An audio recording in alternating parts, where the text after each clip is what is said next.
making a Grandmaster. What we got? Oh my goodness. Let's go here.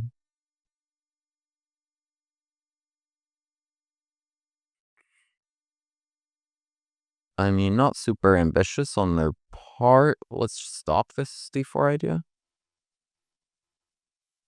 Electric glow. This is what I understand their idea to be knight here, right? And then here. So, about that, I could just play like F5. It's kind of interesting if I do, and then maybe even F4 to take away this. D6 and AC6 are, of course, moves I want to make. All right, do I even let them do their thing?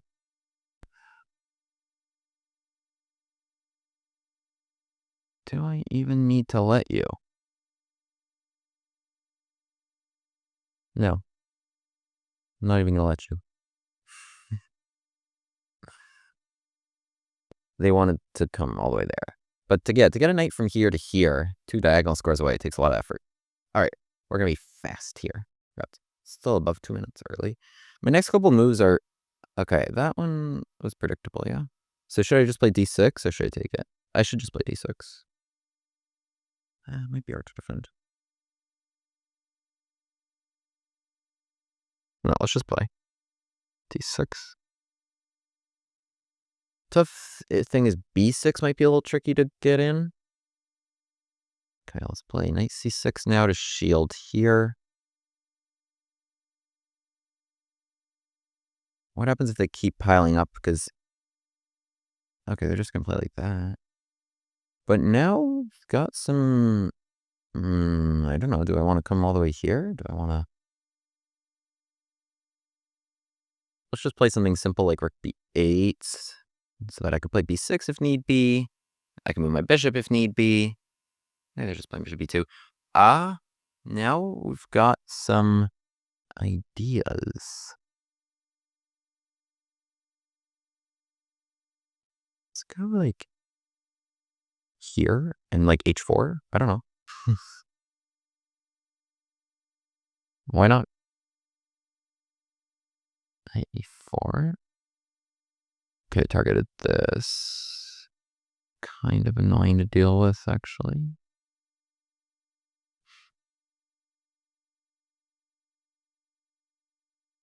I'm going to play now h4 to try to hold this. It's kind of my concern. But the thing is, if they play h4, there's a weakness here.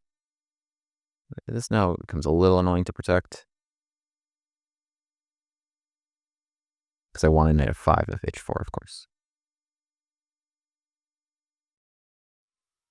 Baby, you're like lightning in a bottle. Did not expect that. Kind of thought that I would just go... Oh.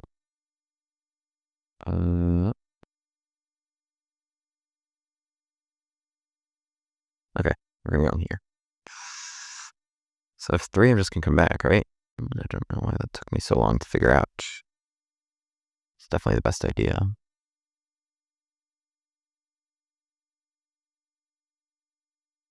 Position's actually very nice for me, I think.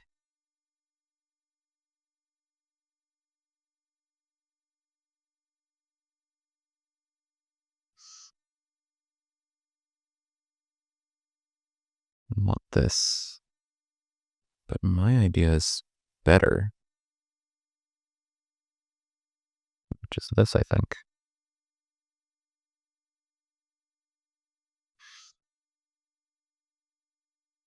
Is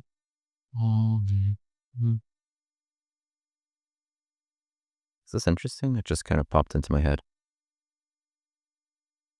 All captures here are good, but it's kind of pinned right now, right? So I want it with the knight. If f5, I mean, they could do that. Then a take, and still grab the rook. I don't know. I think that's what they're going to do, though. Knight takes f4 is very strong.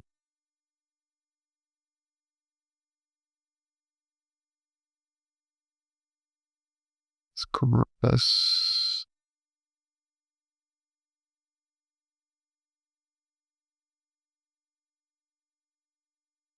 Tear up a little bit of material. Like not a ton.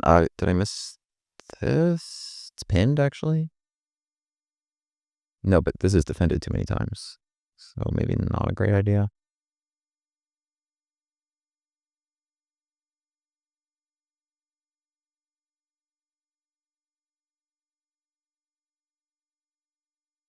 Here.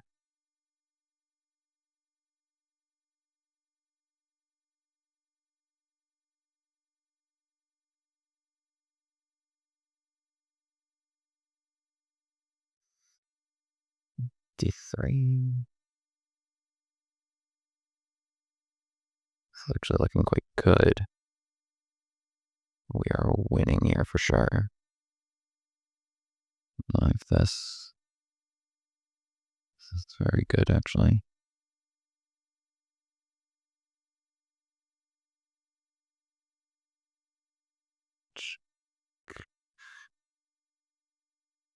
Yum. I better, but that's fine.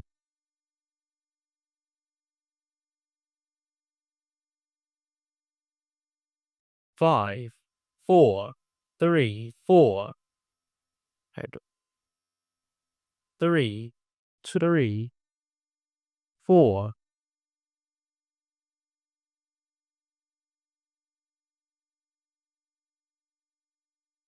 It's completely lost. We got him. 3, 4. 5, 4. 5, 4. 5. Let's go. Come on. Down with the GM. 29.45 minus 14. Let's go. We're 2 out of 2 entitled Tuesday. Oh, baby. Thank you for the sub, Encore. We've got this thing that talks to me, man. This thing that talks to me about my rating, about my time. I love it. I love it. Let's go. We just got he just played the most boring English opening against me. Just like here, I played C5. Like, do you want a Sicilian? He's like, no, I'm going to play C4. And so, like, it's just transposed to like a symmetrical sort of English, C4, C5. My little spice on the symmetrical English is that we've kind of here, we have the same position, but my knight is not going to come to F6, right? So that would be symmetrical. You note my knight came to E7 after just grabbing this space with E5. So, okay, it's still like 0.2. Oh, I got our emote only reminder from chess.com admin. Let's go, let's go. Down with the GMs. So, okay, this would be the same position if they had the knight here and they'd be up a tempo. And you know, like the knight here isn't actually good because the structure I put of my hole on D5, like this knight is actually very far from taking advantage of it. But they start that maneuver. So they go with knight E1. So looking at here, here, and here.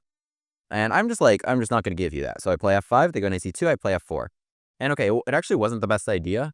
Better is like just D6, and if knight E3, okay, then F4. Okay, they get this, and it's just like not a big deal, is apparently. It's like just, there's still, evaluation's still about plus 0.2. And I have some ideas of kingside attack as I did in the game. I play F4 very ambitious, so I seed some sort of light squares in the middle when I do it. And the thing is, the knight on C2, yeah, it's not only coming to E3, it actually supports this idea of B4, and they take some space over here. So D6, they're already much better, and they do everything exactly right here. Rook B1, now they've got some pressure on B7, threatening to take, and take. I mean, I just shield that pretty naturally with knight C6. So their best idea, they put the pawn on A3, which was a mistake. They should have put the bishop on A3. I was thinking about this during the game. I can't cover C5 with B6 because of B5, and now I will lose something along this diagonal. And otherwise, because if you took first and then bishop A3, then I have B6, and I'm okay here. I'm totally okay. I mean, that was actually a very nice trade for me. Whereas if you played B5 right now, my pawn is still here. But bishop A3 hits that nice little in between of stopping B6 while still keeping B5 on the table for attacking here. So I would kind of have to take, and then this gives them like kind of a lot of ideas to play with, threats on B7 and on D6. That's not the trade I wanted. C for B. I want to trade B for D. In the game, in the game. Wait, I just want to make sure I don't lose the next round. Okay, so I played it in a6. They missed that. They put the pawn on a3, just kind of supporting this dude on b4. But yeah, my idea was never really to take it, so it wasn't the best idea. But they played it right away. So I play a rook b8, just making b7 solid, so my bishop can move somewhere without any ideas of like trade and hit b7. So I play rook b8, just patching up a little bit.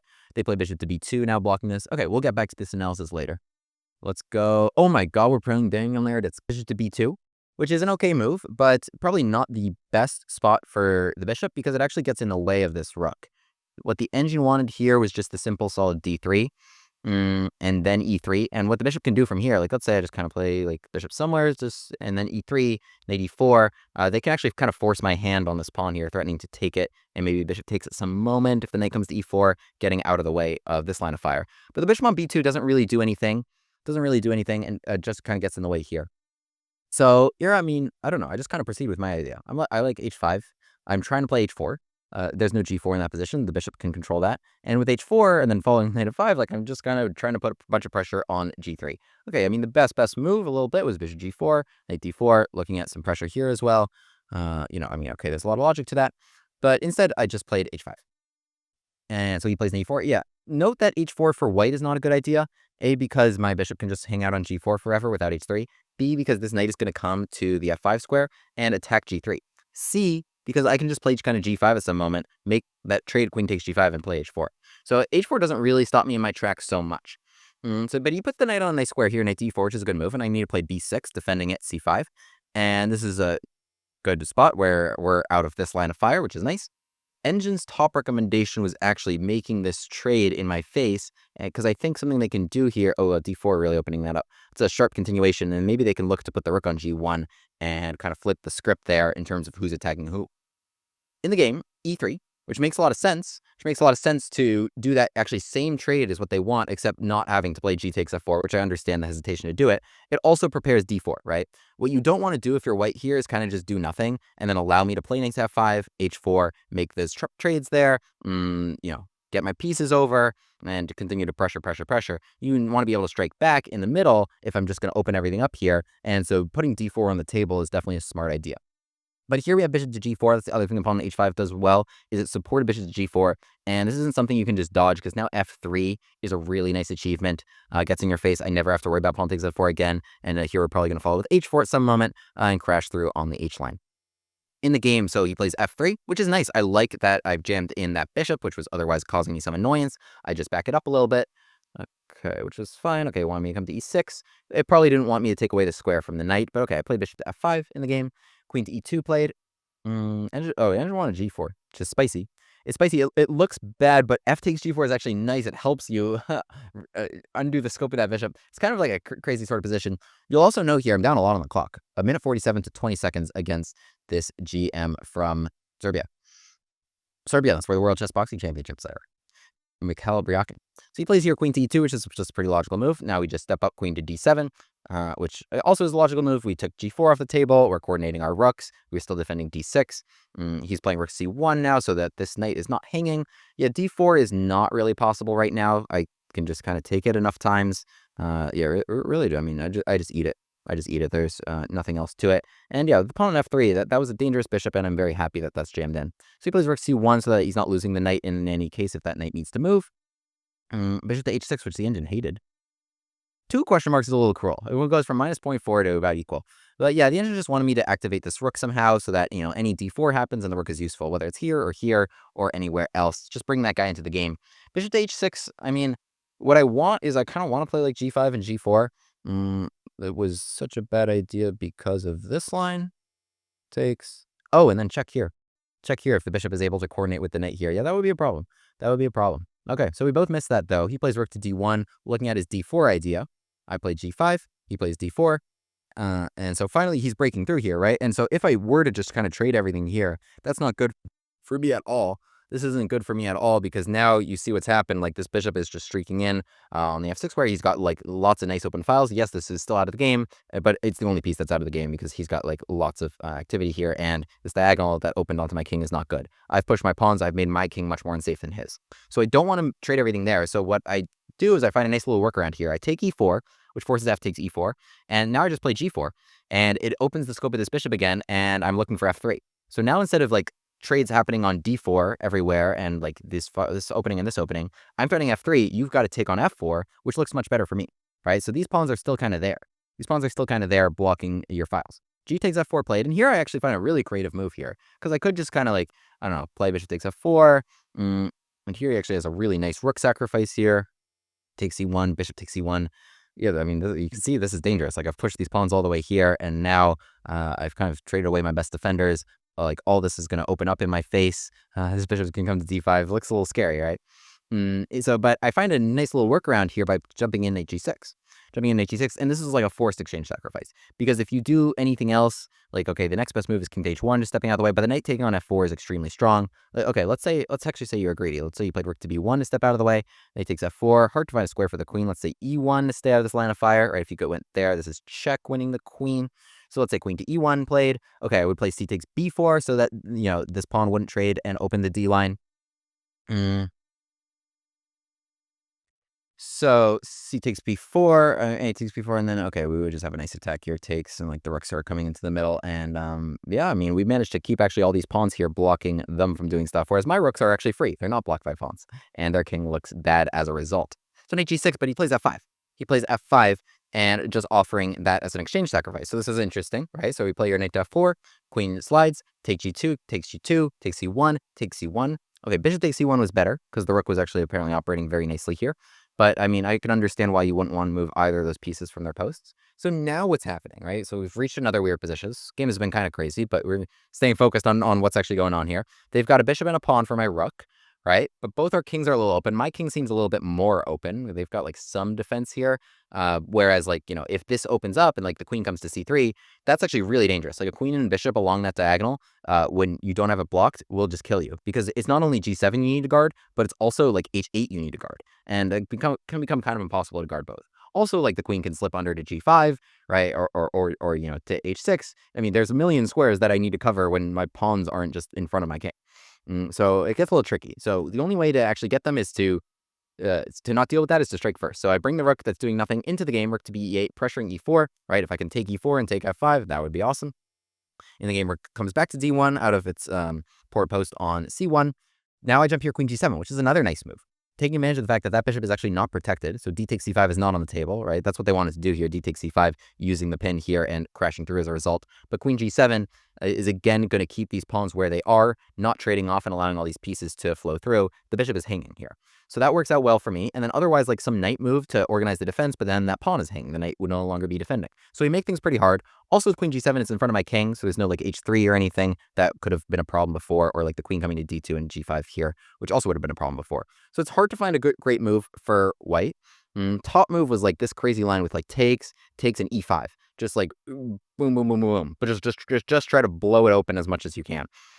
So for the bishop to have some freedom. My opponent can't blame this decision at all, which is just bishop a1. Just get the bishop to a defended square so d takes c5 is on the table again.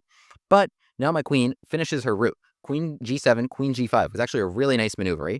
A, it shielded my king really nicely. B, we've kind of got to spots where now we're looking to get underneath and start causing problems for your king, right? So he starts with these captures here on c5.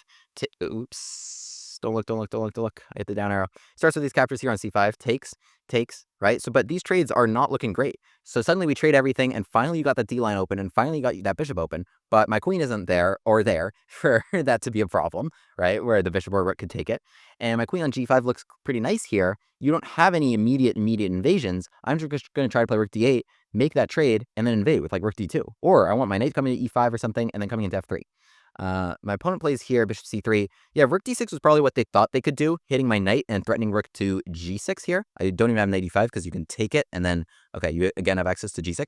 But fortunately, I get you first. Or I was going to say I have queen c1 here. Oh, you have queen f1? I was going to say here, and I would take it with check, but it's not the best move. The best move was rook to d8. Oh, wow, crazy lines here. You go rook g6, but takes, and check, and I get you. I get you last. I don't get you first, I get you last. And here I win the queen without even having to trade off the rook for it. Queen f1, only legal move, or knight e1, I take it, and then I take this as well. So, oh, that's a nice move, and I would probably have to see that. Knight to e5 takes. What's the point here? Now I give the check. Okay, here, this is also a winning endgame that we could go into. interesting lines. So he doesn't go for that. He goes for bishop to c3 to try to cover up a little bit around here. Maybe play bishop to d2 and drive this queen off of its very annoying post, where she's threatening to jump into all these nasty squares. But now I'm just playing rook d8. I'm challenging this rook that is on a very dangerous open file, which set up like rook to d6, right? Rook d6, also queen c1, then there was like a blockade on e1 now potentially.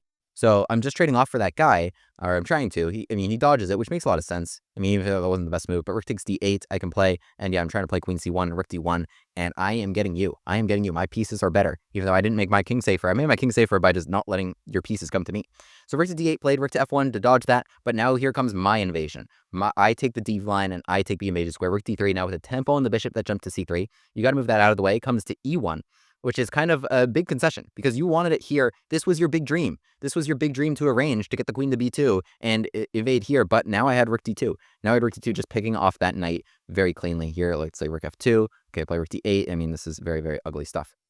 So bishop now, unfortunately for white, they need to play very defensive. And the other thing the bishop is no longer doing along this diagonal, right? We can now jump in with another piece is the knight. Knight comes into e5, just a gorgeous square. Remember, these pawns look so intimidating. These files look so intimidating. This diagonal looks so intimidating. The idea of getting the knight to e5 like several moves ago was like such a an utter pipe dream here. But, you know, we meant like that was my pipe dream, like to make that pawns trade and this knight to come to this beautiful e5 square, to look at f3, to blockade these pawns, to target c4, to blockade this diagonal. Like, can we do it? Can we really do it? And yes, we have achieved so much from starting in this position where this could go either way, right? It's equal right now, and white has a lot of compensation, could go either way. But we activated our pieces here. We made pawn trades the way we wanted. We didn't allow them to invade because we kept our foot on the gas here. And now we've tied them down in a situation such that my knight came to e5, and it's a huge, huge moment in the game because now my knight's coming to f3 as well. And we can start looking at knockout ideas like A, like rook to d1, and B, like the rook coming to d2. It's still dangerous because like anytime, like if the queen can just somehow like get underneath and get to my king, like the king is exposed, but there's really no way to do it. Like your pieces are bad, and we've tied their pieces down pretty nicely here. So queen to e2, they're looking for a little bit of freedom, and we say no, we're playing rook to d8 here, and start looking at ideas like I was saying here, rook to d2 and knight to f3 that could have potentially end the game. So we're activating all our pieces now. f6 is a nice idea. Right, we're so not out of the woods yet because rook to f5 can come potentially winning some material. f7, like that pawn can be very dangerous. If my king gets to f8, then all they need is just like a little bump of a check to, you know, potentially win the game. But knight to f3, we're able to get in the way. Remember, before we weren't able to use that pawn at all because of the pin, but knight to f3 check is a very nice move. King to h1 forced, you don't want to go here because rook to d2, and the other rook captures on d2, winning the queen. So king to h1, and I actually missed, I mean, I played queen takes f6 reflexively, just getting rid of this super dangerous pawn. But okay, I missed rook to d2 here. Takes is possible because h2 is checkmate. I think I found that next turn. I just didn't even want f7 check or anything like that to get me, and I have the luxury to do this. Queen takes f6, you know, they're still not able to get me in this position. My pieces are actually very, very, very well placed. Knight to e3 is a nice move, trying to get knight to d5, which would disrupt the coordination here. So we jump out of the way, knight to d5, so it's not hitting our queen at least. They do activate this one piece. They're GM, they're going to keep fighting, and you know, if you don't find the best moves here, they're going to get you. So it disrupts the coordination, and rook to d2 is no longer possible because they can just take it on d2 now. So I need to jump out of the way here, and I grab this pawn on a3. This knight is very good, but it can't get me alone. Potentially with some like queen b2 resource, it could be a little dangerous. Could be a little dangerous here. Fortunately, I do have like a good move here, like knight to f6 can come with hitting the rook. I do have a good move here, which is queen to e5, which kind of forces a queen trade because if you take my rook, I will take your king in the game. Bishop to c3 played, which is, you know, a very logical move here, trying to set up some sort of coordination on f6. But we find the nice tactic that ends the game, just taking that dangerous bishop. Knight takes c3 and rook to d2. I achieve rook to d2 the second time around in a little bit more complicated fashion. The queen doesn't have access to the c4 check or anything nasty like that, and we're just going to get him on h2. And so from here, this was just kind of elementary, just picking some stuff off. We won that, and then we forked the king and the rook to end this crazy, crazy game. A really crazy game that started from the most tame of openings, the symmetrical English variation, but we got a big GM titled Tuesday scalp in the third round. Subscribe if this all goes on YouTube. Subscribe. William Grave, the Gambit man, takes his seat at the board. e4, e5, knight f3, bishop c5. The Bushcast Gambit on the board. On with the Gambit classes.